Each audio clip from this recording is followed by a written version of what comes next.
ధర్మ సందేహాలు కార్యక్రమానికి స్వాగతం. ధర్మో రక్షిత రక్షితః. ధర్మాన్ని రక్షిస్తే ఆ ధర్మం మనల్ని రక్షిస్తుంది. ధర్మాచరణ వల్ల మన జీవితం ఆనందమై సద్గతి లభిస్తుంది అన్నది కూడా పురాణ వచనం. దానికి అనుగుణంగా మన భారతీయ సంస్కృతి సంప్రదాయానికి తగ్గట్టుగా ప్రతి ప్రాంతం వారు ఎన్నో రకాల ధర్మాలని ఆచరిస్తూ ఉంటారు. చాలా సందర్భాల్లో చాలా రకాల సందేహాలు కలుగుతూ ఉంటాయి. సహజమే. చేయవచ్చో చేయకూడదో, చేస్తే ఏమవుతుందో, చేయకపోతే ఎలాంటి పరిణామం సంభవిస్తుందన్న సందేహాలు చాలామందిని కలవర పెడుతుంటాయి. అటువంటి వారి ధర్మ సందేహాలకు శాస్త్రీయ సమాధానాలు అందించడానికి మన ముందున్నారు ప్రముఖ ఆధ్యాత్మిక రత్న సూక్తి సుధాకర రచయిత, మీ అందరికీ సుపరిచితులైన డాక్టర్ అన్నదానం చిదంబర శాస్త్రి గారు. వారితో మాట్లాడి మరిన్ని విషయాలు వారి మాటలు తెలుసుకుందాం. ఈనాటి కార్యక్రమాన్ని ప్రారంభిద్దాం. నమస్కారం అండి. నమస్కారం అమ్మా. మొదటి ఉత్తరం చూద్దామండి. ఈమెయిల్ ద్వారా ఉషా రాస్తున్నారు, స్త్రీలు మంగళసూత్రం తాడు మార్చటానికి ప్రత్యేకమైన పద్ధతి ఉందా, తెలియచేయగలరు అంటూ రాస్తున్నారు. మంగళసూత్రం తాడు పెరిగింది అంటారు. ఆ శబ్దము కూడా పొరపాటున పలకము అంటే మన సంస్కృతి యొక్క విశిష్టతను అర్థం చేసుకోవాలి. మంగళసూత్రం తాడు తెగింది అని పొరపాటును కూడా అనకూడదు. పెరిగింది, పసుపు నిండుకుంది, కుంకుమ నిండుకుంది, ఇది మన సంస్కృతి యొక్క విశిష్టత. పసుపు అయిపోయింది, కుంకుమ అయిపోయింది అంటే శుభప్రదమైనటువంటి వాటి విషయంలో చెడు పలకను కూడా పలకనటువంటి సంస్కృతి మనది.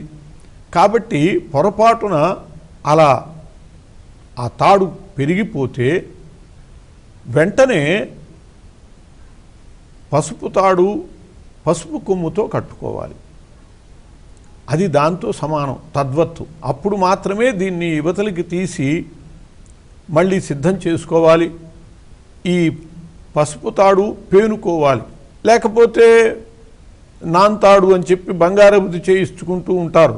ఆ బంగారపు దానికి సరైనటువంటి సరి చేసుకుని వెంటనే వీలైనంత తొందరగా సరి చేసుకుని దాన్ని మంగళవారం కాకుండా, ముఖ్యంగా మంగళవారం శుక్రవారం కాకుండా, ముఖ్యంగా బుధ గురువారాల్లో సమస్య లేనిది అటువంటి రోజులలో దాన్ని గుచ్చుకోవాలి.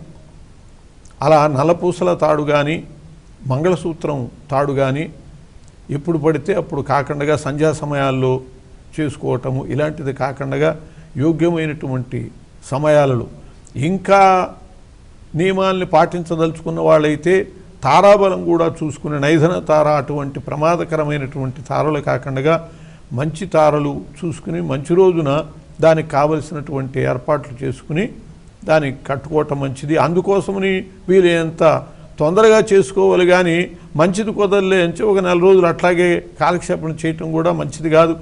ఏదైనా వెంటనే పసుపు కొమ్ము కట్టుకోవటము, మంచి రోజును చూసుకుని, మంగళవారం అస్సలు పనికిరాదు, మంగళవారం శుక్రవారాలు అట్లాంటివి కాకుండా మిగతా రోజుల్లో ముఖ్యంగా ఈ బుధ గురు వారాల అయితే శ్రేయస్కరమైనటువంటివి. ఆ వారాల్లో అవి శుభగ్రహాలకు సంబంధించినటువంటి వారాలు. ఆ రోజుల్లో మంగళసూత్రాన్ని సిద్ధం చేసుకుని కట్టుకోవటం అనేటటువంటిది శ్రేయస్కరం. మరి ఉత్తరం చూద్దామండి. ఈమెయిల్ ద్వారా భరత్ రాస్తున్నారు, ఆధ్యాత్మిక పరంగా శుచి శుభ్రత అంటే ఏమిటి, తెలియచేయగలరు అంటూ రాస్తున్నారు. శుచి శుభ్రత అనేటటువంటివి ఆధ్యాత్మిక పరంగా అంటే మామూలు ఆరోగ్య దృష్ట్యా శాస్త్ర దృష్ట్యా కాకుండా ఒక దైవ కార్యక్రమాల్ని చేయటానికి అర్హతగా ఆలోచించుకున్నప్పుడు మనము చక్కగా స్నానం చేయాలి. స్నానమూలా క్రియా సర్వాహ అని శాస్త్రం చెబుతోంది. మనం చేసేటటువంటి పుణ్యకార్యాలన్నీ కూడా ఆధ్యాత్మిక కార్యక్రమాలన్నిటికి కూడా మూలమైనటువంటిది స్నానమూలాహ. స్నానమే మూలంగా కలిగినటువంటివి. ఎందువల్లంటే అలా స్నానం చేయకుండా పాలిగ్రాఫ్ చేయబోతే గోపాల్ అనేటటువంటి ఆయనకి అది రాక ఎవరన్నా నా పక్కనున్న వాళ్ళు స్నానం చేయలేదా అని అడిగి, అంటే పక్కనున్న వాళ్ళు స్నానం చేయకపోయినా దాని ప్రభావము ఆధ్యాత్మికత మీద పడుతుంది అని చెప్పబడుతుంది. అందువల్లనే దేవాలయాల దగ్గరికి దేవాలయాల్లోకి స్నానం చేయకుండా రావద్దంటారు. నా కోసమని అని చెప్పి అనుకోకూడదు. వాడు రావటం వల్ల ఆ పరిసరాలకు కూడా శ్రేయస్కరం కాదు అని అర్థం. అందువల్ల చక్కగా స్నానం చేయటం మొట్టమొదటి విధానం. అట్లాగే వస్త్రధారణ శుచైనటువంటి వస్త్రాలు ధరించటం, అంటు ముట్టు అంటినటువంటి బట్టలు కట్టుకోకూడదు. బట్టలు మార్చుకోవటమే లక్ష్యం కాదు. వాడినటువంటి బట్టలు, ఏవైనా చిన్న చిన్న కాలకృత్యాలు తీర్చుకున్నటువంటి బట్టలు అసలు పనికిరావు. అలా కాక మంచి బట్టలు కట్టుకుని దేవాలయానికి ఆధ్యాత్మిక కార్యక్రమాలకి పూనుకోవాలి.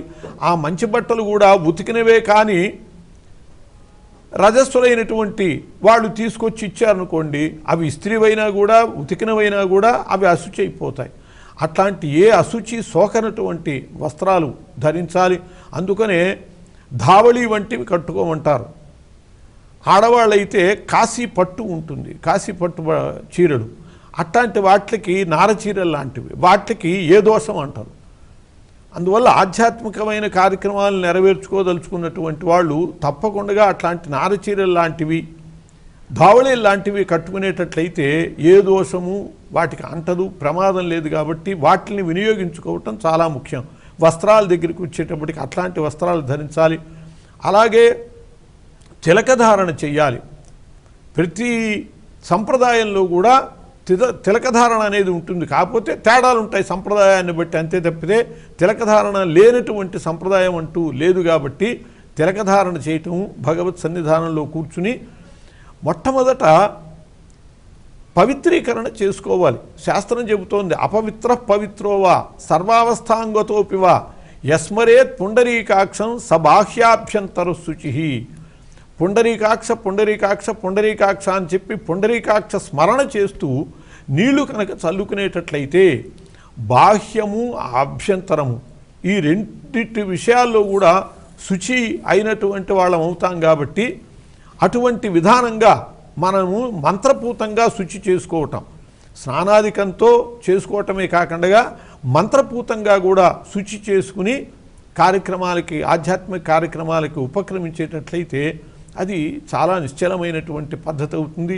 ఇక ఆధ్యాత్మిక విషయాల్లో శుచి అనుకున్నప్పుడు చాలామంది ఇవాళ ఈ వేగవంతమైనటువంటి జీవన విధానంలో సమయం చాలదండి, అందువల్ల ప్రయాణం చేస్తూనే మరి బండి మీద ఉండే చదువుకుంటూ ఉంటాము అని. బండి మీద ఉన్నారు అంటే తప్పకుండా పాదరక్షలు కూడా ఉంటాయి. అలా చదువుకోవటం అంత శ్రేయస్కరం కాదు. కానీ గత్యంతరం లేనటువంటి పరిస్థితుల్లో మానసికం చేసుకునేటట్లయితే, బాచా కూడా పెదవి కూడా కదలకండగా మానసికం చేసుకునేటట్లయితే ఏ దోషము దానికి అంటదు. అందువల్ల అటువంటి శుచి నియమాలని ఆధ్యాత్మిక కార్యక్రమాల విషయంలో పాటించేటట్లయితే మనం చేసినటువంటిది సద్వినియోగం అవుతుంది. కానీ శుచి లేకుండా ఎలా పడితే అలా చేసి మనస్సు ప్రధానం అండి, శరీరం ఎట్లా ఉంటే ఏం, బట్టలు ఏవైతే ఏం, అజ్ఞానులు అయినటువంటి వాళ్ళు అనుకుంటారు భగవంతుడు మనస్సును చూస్తాడు కానీ ఈ గుడ్డలును శరీరం చూడడు, ఇది అనుకుంటే చాలా పొరపాటు. అలా అన్నటువంటి ఆయనకి చక్కగా మనం విస్తరేసి లడ్లు, పరమాన్నము, పాయసము అన్నీ భోజనం విస్తట్లో వడ్డించి ఆ విస్తరికే ఒక పక్క పసివిల్లాడి మలం అంటించాలి. అప్పుడు అది తింటాడో తినడో. ఆ పక్కనుంటే ఏమయ్యా ఇవన్నీ మంచి పదార్థాలుగా తినచ్చుగా, విస్తరికుంటే ఏమి, పదార్థం ముఖ్యం కానీ విస్తరా ముఖ్యం అని అడిగితే ఏమంటాడు, విస్తరి ముఖ్యమే అంటాడు అక్కడ. అలాగే శరీరం కూడా ముఖ్యమే, మనస్సుతో పాటు శరీరానికి కూడా శుచి అవసరం. అందువల్ల ఆధ్యాత్మిక కార్యక్రమాలకి మనము పైకి పలుకుతూ చేయదగినటువంటి చేసేటటువంటి వాటికైతే తప్పకుండా స్నానము, వస్త్రధారణం ఇటువంటి విషయాల్లో శుచిని పాటించి తీరాలి. అలా కాక విడిగా చేసుకునేటట్లయితే మానసికం చేసుకోవాలి. ఆ మానసికం చేసుకునే దానికి కూడా ఎలా పడితే అట్లా ఎప్పుడైనా చేసుకోవచ్చు అన్నారు కదా అని చెప్పి మరీ ఘోరమైన అశుచి పరిస్థితుల్లో చేసుకోవటం మంచిది కాదు. మరి ఉత్తరం చూద్దామండి. ఈమెయిల్ ద్వారా శ్రీకాంత్ రాస్తున్నారు, వాస్తు ప్రకారం ఇంట్లోని ఏ ప్రదేశంలో శ్రాద్ధ కర్మలు నిర్వహించాలి తెలియజేయగలరు అంటూ రాస్తున్నారు. సహజంగా ఇంట్లో మనం దైవ కార్యక్రమాలు ఈశాన్య భాగంలో చేస్తాం. శ్రాద్ధ కర్మలు చేసేటప్పుడు ఈ శ్రాద్ధ కర్మలకి అగ్నిహోత్రం కూడా కావాలి. అగ్నిహోత్రం పెట్టదగినటువంటి భాగము ఆగ్నేయ భాగం. అలాగే దక్షిణము దీనికి ముఖ్యమైనటువంటి భాగము కాబట్టి ఆగ్నేయ భాగానికి అనుబంధంగా ఈ కార్యక్రమాలు నిర్వహించుకోవటం మంచిది. ఎందువల్లంటే ఆగ్నేయం చేసుకునేటటువంటి వాడు ఇటు తూర్పు తిరిగి ఆచమన విధానం అనేటటువంటిది ఎప్పుడు కూడా తూర్పు తిరిగే చేయాలి. తద్దినాలు పెట్టేటప్పుడు కానీ ఏ కార్యక్రమాలు పైతృక కార్యక్రమాలు నిర్వహిస్తున్నా తూర్పు తిరిగే చేయాలి. కాబట్టి ఆ తూర్పుకి అనుబంధంగా ఉంటుంది ఆగ్నేయం కనుక అయ్యేటట్లయితే. అట్లాగే మనకి కుడివైపున పితృస్థానంగా అంటే వాళ్ళు ఉత్తర దిక్కున తిరిగి పితృస్థానంలో కూర్చునే వాళ్ళు ఉంటారు. తద్దినాలు పెట్టేటప్పుడు పితృస్థానంలోనూ విశ్వేదేవస్థానంలోనూ బ్రాహ్మణుల్ని కూర్చోబెడతారు. అందువల్ల మనకి పితృస్థానానికి సంబంధించినటువంటి వాళ్ళు దక్షిణ దిక్కున అంటే ఉత్తరం తిరిగి దక్షిణ భాగంలో ఉంటారు.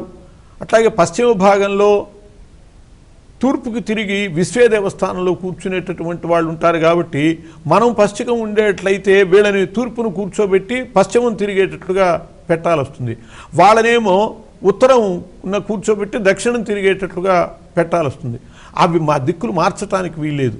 అందువల్ల భోక్తలైనటువంటి వాళ్ళు పితృస్థానంలో కూర్చునే వాళ్ళు ఉత్తర దిక్కుకి, విశ్వేదేవస్థానంలో కూర్చునే వాళ్ళు తూర్పు దిక్కుకి తిరిగి కూర్చోవాలి. కాబట్టి తప్పకుండా మనము ఆగ్నేయ భాగంలో పెట్టుకునేటట్లయితేనే దీనికి అనుకూలంగా ఉంటుంది. తప్పితే ఈశాన్య భాగంలో పెట్టడానికి వీల్లేదు. ఎందువల్లంటే అది దేవస్థానం. ఇక వాయువ్య భాగంలో కుదరరు. ఎందువల్ల ఇటు తూర్పు దిక్కు తిరిగి పడమరను కూర్చునేటటువంటి ఆయన, అటు ఉత్తర దిక్కు తిరిగి దక్షిణ కూర్చునేటటువంటి ఆయన మధ్య నుంచి మనం కార్యకలాపాలు చేయాల్సింది. వాళ్ళ మధ్య నుంచి ఏ కలాపాలు చేయకూడదు. ఖచ్చితంగా అనుకూలమైనటువంటి విధానం ఏమిటంటే ఆగ్నేయ భాగంలో మనం ఉండి ఆ కార్యక్రమాన్ని నిర్వహించుకుంటేనే ఇది సవ్యమైనటువంటి పద్ధతిలో జరుగుతుంది. మరి ఉత్తరం చూద్దామండి. ఈమెయిల్ ద్వారా సుభాష్ రాస్తున్నారు, భార్య లేకుండా భర్త తీర్థయాత్రలకు వెళ్ళవచ్చా, తెలియచేయగలరు అంటూ రాస్తున్నారు. తీర్థములందు గురుంకులుడేటప్పుడు అంటే గంగా నది, త్రివేణి సంగమము, ఇటువంటి పవిత్ర తీర్థములు అంటే జలములు, వాటిల్లో స్నానం చేసేటప్పుడు భార్యాభర్తలు ఇద్దరూ కూడా కొంగులు ముడివేసుకుని స్నానం చేయాలి. సంకల్పం చెప్పుకుని స్నానం చేయాలి. భార్య లేకపోతే ఎవరితో ముడేసుకుంటాడు అక్కడికి వెళ్ళి. కాబట్టి కూడనటువంటి పరిస్థితి అది. భార్యను తప్పకుండా వెంట తీసుకుని వెళ్ళి ఆ భార్యతో కొంగు ముడి వేసుకుని స్నానం చేయటం అనేటటువంటిది శాస్త్రవిధి. ఒకవేళ కుదరకపోతే అనారోగ్యము, ఆమె కదలలేదు, రాలేదు, మరి తనన్న చేయదలుచుకున్నటువంటి తీర్థయాత్రలు చేసి వచ్చి ఆ ప్రసాదమో ఆ తీర్థమో అది ఆమెకి ఇచ్చి, భార్యకి అర్ధాంగికి ఇచ్చి ఆమెకు కూడా తన పుణ్యాన్ని పంచిపెట్టదలుచుకునేటట్లయితే అది యోగ్యమైనటువంటి పద్ధతి. అప్పుడు ఒంటరిగానే వెళ్ళాల్సి తప్పదు. కాబట్టి భార్య అనారోగ్యంలో ఉండి రాలేదు కాబట్టి. కానీ అప్పుడేమి చేయాలంటే భార్యకు సంబంధించినటువంటి ఏ రవికో తీసుకువెళ్ళాలి, తోడు తీసుకువెళ్ళాలి. ఆ రవికిని నడుముని కట్టుకునో లేకపోతే బొడ్లో దోపుకునో, అంటే భార్యతో సమానంగానే మనం భావిస్తాం దాన్ని. భార్య యొక్క ప్రతినిధిగా దాన్ని మనం తీసుకువెళ్ళి దానితో ఈ కలాపాలు అన్నీ నిర్వహించటం ద్వారా భార్యతో కలిసి చేసినటువంటి పరిస్థితి కొంతైనా ఉంటుంది. కానీ అసలు భార్య లేకుండా చేయటం మంచిది కాదు. భార్య రాలేనప్పుడు మాత్రమే ఇటువంటిది చేసుకోవాలి. అంతేగాని పుణ్యం భార్యకి రాకుండా పూర్తిగా నేనే సంపాదించుకోవాలనేటటువంటి దురాలోచనతో కానీ, లేకపోతే దానికెందుకు నేను హాయిగా స్వేచ్ఛగా తిరిగి వస్తాను అని చెప్పి ఆ స్వేచ్ఛ దృష్టితో కానీ భర్త ఒక్కడు అంటే పురుషుడు ఒక్కడు బయలుదేరి తీర్థయాత్రలు చేయటం అంత సరైనటువంటి పద్ధతి కాదు. ఆమె అర్ధాంగి, దేహంలో సగము ఆమె. అటువంటి ఆ సగము లేకుండా సగాంతోనే వెళ్ళటం అనేటటువంటిది శ్రేయస్కరం కాదు. ఈ రవికి తీసుకువెళ్ళటం అటువంటిది ఎప్పుడంటే అభావంలో, ఆమె తప్పకుండా రాలేదు అనుకున్నప్పుడు మాత్రమే ఇలాంటివి చేయాలి. కానీ ఒంటరిగా వెళ్ళదలుచుకుని ఇదొక ఉపాయం ఉన్నది కదా అని చెప్పి తన బట్టలతో పాటు ఒక రవిక పెట్టేసుకుని వెళ్ళి స్వేచ్ఛగా అలా వీక్షణ చేసి వచ్చేస్తే అది అంత శ్రేయస్కరమైన పద్ధతి కాదు. శాస్త్రీయమైన పద్ధతి ఏంటంటే భార్యతో సహా వెళ్ళి చక్కగా తీర్థయాత్రలు సేవించటమే పరిపూర్ణమైనటువంటి పుణ్యప్రదమైన విధానం. మరి ఉత్తరంలో వారి సందేహాన్ని చూద్దామండి. ఈమెయిల్ ద్వారా సుధాకర్ రాస్తున్నారు, శివలింగాన్ని నంది కొమ్ముల మధ్య నుంచి ఎందుకు చూస్తారు, తెలియచేయగలరు అంటూ రాస్తున్నారు. మనము ఒక్కొక్క దేవాలయానికి ఒక్కొక్క ప్రత్యేకమైనటువంటి విధానం ఉంటుంది. శివాలయంలో ఉండేటటువంటి ఆచరణ ప్రత్యేకమైనటువంటిది. ప్రదక్షిణాలు కానీ మనం మామూలుగా దేవాలయాల్లో ప్రదక్షిణం చేస్తాం, శివాలయంలో చండీ ప్రదక్షిణము అని చేయాలి. ఆ చండీ ప్రదక్షిణం చేసేటప్పుడు అప్రదక్షిణంగా కూడా తిరుగుతాం. ధ్వజస్థానం దగ్గర నుంచి ధ్వజం నుంచి బయలుదేరి వెళ్ళి చండీశ్వరుడి దగ్గరికి వెళ్ళి అక్కడి నుంచి వెనక్కి తిరిగి వస్తాం అప్రదక్షిణంగా. చండీ ప్రదక్షిణము అని చెప్పి శివాలయానికి ప్రత్యేకంగా ఉన్నది. అట్లాగే శివ దర్శనం విషయంలో కూడా శివుడికి అభిముఖంగా ఎవ్వరూ ఉండలేం. వాస్తుశాస్త్ర రీత్యా కూడా ఇల్లు కట్టుకునేటటువంటి వాడు శివాభిముఖంగాను విష్ణు పృష్ఠానికి శక్తి పార్శ్వానికి ఇల్లు కట్టుకోకూడదు, శివాలయానికి ఎదురుగా ఇల్లు కట్టుకోకూడదు. ఎందుకంటే శివుని యొక్క దృష్టి మనం భరించలేం. అటువంటి ఆ దృష్టిని మనం డైరెక్ట్గా చూడటం అనేటటువంటిది శ్రేయస్కరం కాదు. అందువల్ల ఆ నందీశ్వరుని యొక్క రక్షణ మనం కోరుకుంటాం. అందువల్లనే శివుడికి ముందు నందీశ్వరుడు ఉంటాడు. ఆయన యొక్క శక్తి ఏదైనా ఉంటే ఆయన భరించగలడు తప్పితే మనం భరించలేం. కాబట్టి ఆ నందీశ్వరుని ద్వారానే, అందువల్లనే నంది శంకరయోర్ మధ్యే తస్య పుణ్యం వినశ్యతి అని చెప్పి నందికి శివుడికి మధ్యలోంచి అసలు మనం నడవకూడదు. ఆ పరమశివుని యొక్క తేజస్సు ఆ నందీశ్వరుడి వైపే పడుతూ ఉంటుంది, మనకది శ్రేయస్కరం కాదు. అలా ఆయన దర్శనం చేయదలుచుకున్నప్పుడు కూడా నందీశ్వరుడు మీద మనం చేపెట్టి ఎడమ చేత్తో ఆ నందీశ్వరుని యొక్క వృషణములు తాకుతూ అలా నమస్కారం మనం దర్శనం చేయటం వల్ల ఆ శివుని యొక్క తీవ్రమైనటువంటి దృష్టి మన మీద పడదు. అలా ఆ దృష్టి మన మీద శోకకండగా ఆ నందీశ్వరుని యొక్క అనుగ్రహంతో ఆయన రక్షణతో మనం శివ దర్శనం చేసుకోవటం అనేటటువంటిది శ్రేయస్కరం. కాబట్టి అందువల్ల శాస్త్రము ఆ విధంగా చెప్పింది.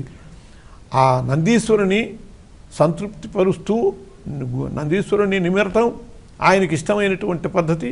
అలా నందీశ్వరుడి ద్వారానే పరమశివుణ్ణి దర్శనం చేసి మనము ఆయన యొక్క అనుగ్రహానికి పాత్రలం కావాలి తప్పితే నేరుగా మనం శివుని దర్శనం చేయగలిగినటువంటి శక్తి కలిగినటువంటి వాళ్ళం కాదు అని అర్థం. కానీ ఆ నియమాన్ని పాటించకుండా ఇష్టం వచ్చినట్టు చేస్తే ఏమవుతుంది అనుకునేటటువంటి దానికి ఏ నియమం పాటించినటువంటి వాడికైనా అదే సమాధానం. అందువల్ల శాస్త్రం చెప్పినటువంటి విధానం ప్రకారము కుడి చేతిని అది కూడా బొటన వ్రేలు మధ్య వ్రేలు ఈ వేళ్ళని నందీశ్వరుడి మీద పెట్టి చూపుడు వేలు పెట్టకూడదు. తర్జనీం పరివర్జేతని ఈ వేలు పనికిరాదు. అందువల్ల ఆ రెండు వేళ్ళు పెట్టి ఆ కొమ్ముల మధ్య నుంచి శివదర్శనం చేయటం అనేటటువంటిది శాస్త్ర విధానం. ఎడం చేయి ఆయన యొక్క మర్మస్థానం మీద ఉంచాలి ఆ సమయంలో, అది శాస్త్ర విధానం, దాన్ని పాటించాలి. మరి ఉత్తరం చూద్దామండి. చెప్పండి. ఈమెయిల్ ద్వారా శుక రాస్తున్నారు, రామాయణంలో హనుమంతుని తల్లిదండ్రుల ప్రస్తావనే లేదా, తెలియచేయగలరు అంటూ రాస్తున్నారు. రామాయణంలో హనుమంతుని యొక్క తల్లిదండ్రుల ప్రస్తావన ఉన్నదండి, లేకపోలేదు. కిష్కింధాకాండలో వానరులంతా కూడా సముద్ర తీరానికి చేరుతారు, సముద్రం యొక్క ఉత్తర తీరానికి చేరుతారు. అక్కడి నుంచి సముద్రం లంఘించాలి, 100 యోజనాల సముద్రాన్ని లంఘించాలి. ఎవరు ఈ 100 యోజనాల సముద్రాన్ని లంఘించగలవాళ్ళు అనేటటువంటి ప్రశ్న వస్తే ఎవరికి వాళ్ళు నేను ఇంత దూకగలను అని ప్రగల్భాలు పలుకుతారు. ఎవ్వరూ దూకలేరు. జాంబవంతుడు చెప్తాడు నేను 90 యోజనాలు దూకగలుగుతానంటాడు. ఏం ప్రయోజనం, 90 యోజనాల దూరంలో సముద్రంలో పడతాడు. అంగదుడు చెప్తాడు నేను 100 యోజనాలు దూకగలను కానీ తిరిగి రాగలనో లేను అంటాడు. అది వ్యర్థం. తిరిగి రాకపోతే వెళ్ళాడో తెలియదు, మధ్యలో మునిగాడో తెలియదు. కాబట్టి వెళ్ళి పూర్తిగా రాగలిగినటువంటి వాడి వల్లనే కార్యం సానుకూలం అవుతుంది. మరి మనలో అటువంటి వాడు లేడా అని చెప్పి వాపోతూ ఉంటే అప్పుడు జాంబవంతుడు, అతడు కృతయుగం నుంచి ఉన్నాడు, బ్రహ్మ ఆవలింత నుంచి పుట్టినటువంటి వాడు, మహావృద్ధుడు జాంబవంతుడు. ద్వాపర యుగంలో కూడా ఉన్నాడు, కృష్ణుడితో యుద్ధం చేశాడు బాహాబాహి. ఆ జాంబవంతుడు చెప్తాడు, ఆయనకు అన్నీ తెలుసు,